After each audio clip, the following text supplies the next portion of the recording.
আসসালামু আলাইকুম। সময় মানুষের সব কিছু পরিবর্তন করে দেয়। এক সময় আমার মাথার চুল এত ঘন ছিল যে গোসল করতে গেলে ভেতরে পানি প্রবেশ করতে সমস্যা হতো। আর সেলুনে গেলে পরা সেই সেলুনওয়ালারা বিরক্ত হতো এত ঘন চুলের কারণে। আমি চুল কাটাতাম বেশিরভাগ সময় নিরঞ্জনদার কাছে, বানান নিরঞ্জনদা। ওনার কাছে এক ধরনের কাইচি ছিল, যে কাইচির মানে কাইচি দিয়ে চুল কাটলে মাঝে মাঝে থেকে একটা একটা করে চুল কেটে যেত। ঠিক আছে, মাঝে মাঝে থেকে চুল কেটে যেত, মানে চুল কাটার পরে আবার ওইগুলো দিয়ে দিত যাতে এই চুল পাতলা হয়ে যায়। আর এখন আমার মাথার চুল এমনিতেই পাতলা, মানে টাক পড়ে যাচ্ছে, অনেক অনেক পাতলা হয়ে গেছে। অবশ্য ওই যে জয়তুরের তেল টেল কিছু নেওয়ার কারণে কিছুটা নিয়ন্ত্রণে আছে। আগামীতে কী হয় আল্লাহই জানে।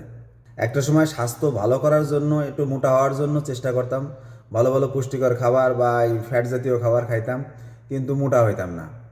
এই বিদেশে আসার পরে শরীরে এত ওজন বেড়ে গেছে যে বর্তমানে আমার ওজন 80 কেজি, এবং বিগত কয়েকদিনের ব্যবধানে 4 কেজির মতো ওজন বেড়ে গেছে।